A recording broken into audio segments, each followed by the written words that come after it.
You are left with no choice. تو مطلب یہ ہے کہ کوئی is anything going right.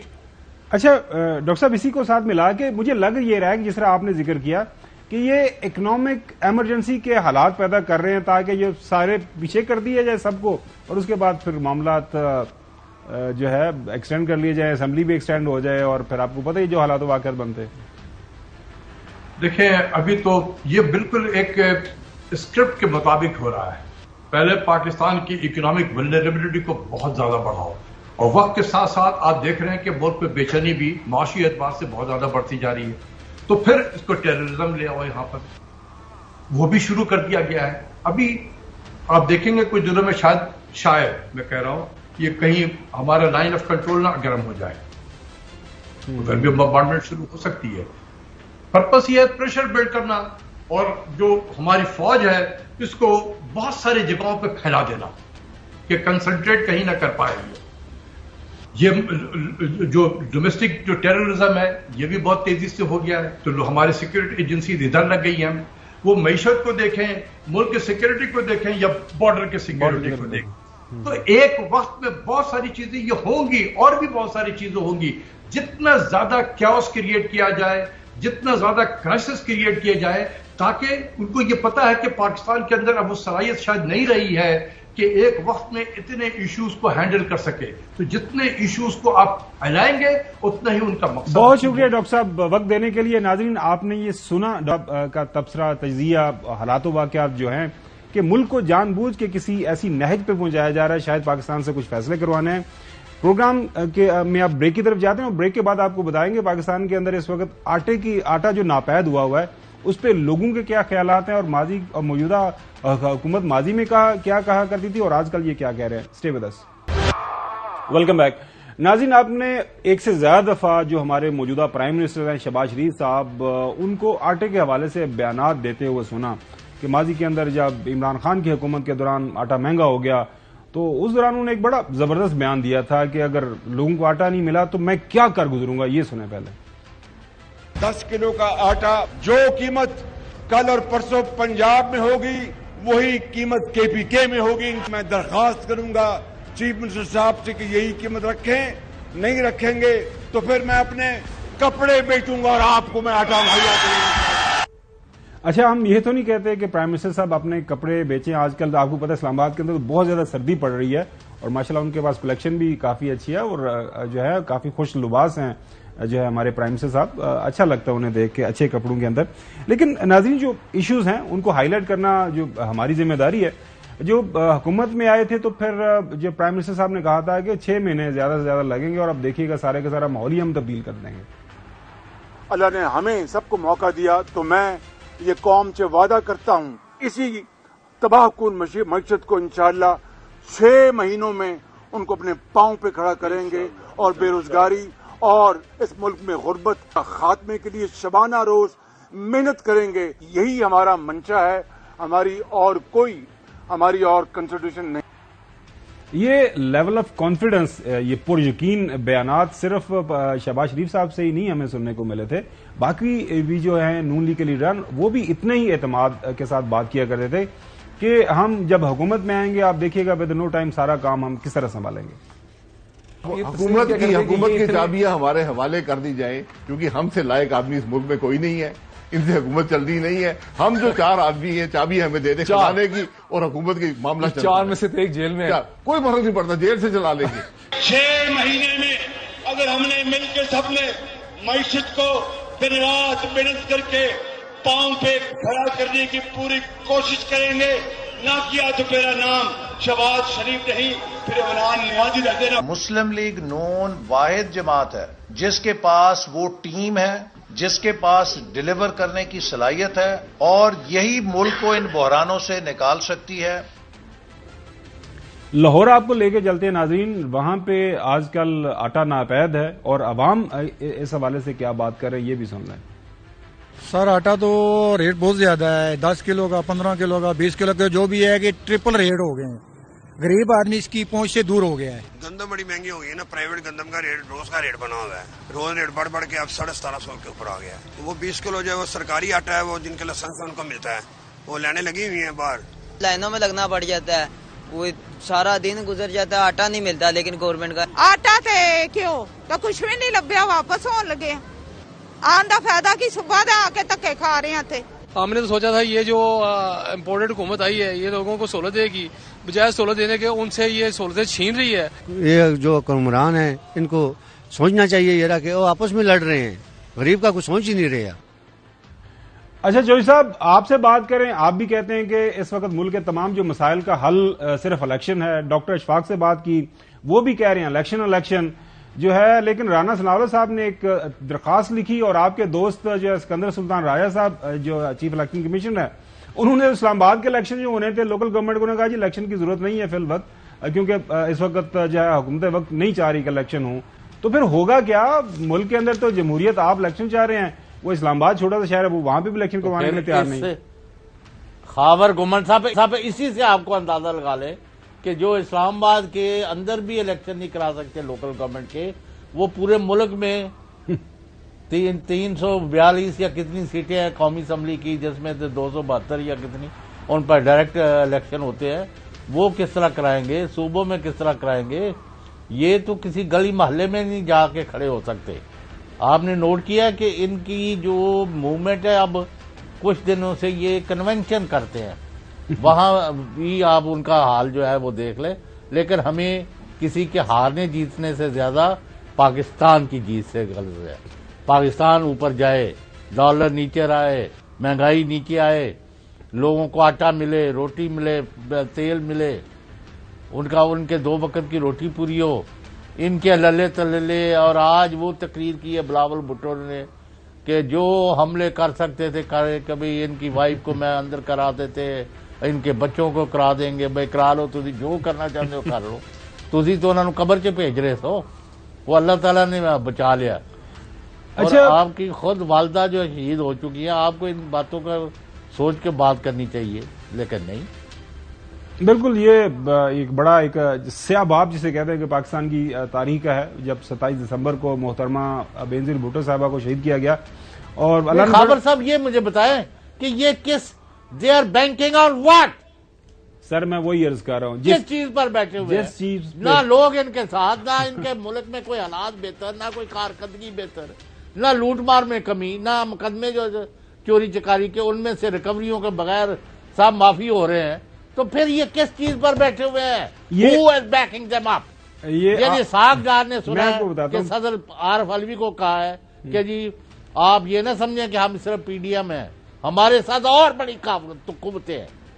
اچھا, کون سی قوتیں ہیں جن کو یہ وہاں واشنگٹن میں یہودی جو ہے وہ 8 ملین میں آپ کی عمارت خرید رہے ہیں.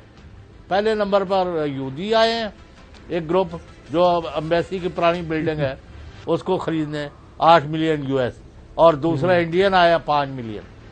یہ یاد آتا چلیں, پاکستانی کتنے مر گئے نے, کروڑا اربا روپے کے مالک نے, بلینز آف ڈالر کے مالک. چلیں, یہ اسٹوری یہ سیپریٹ انشاءاللہ کل کریں گے, لیکن بریک کے بعد چوہدری صاحب میں آپ کو بتاؤں گا جو ڈاکٹر نہیں, اب تو ڈاکٹر ہی ویسے ان کو کہنا چاہیے, ڈاکٹر اسحاق ڈار صاحب جو ہیں وہ, کیونکہ معیشت کے ڈاکٹر ان کو مانا جاتا ہے نون لیگ کے اندر, ان کے کس چیز پہ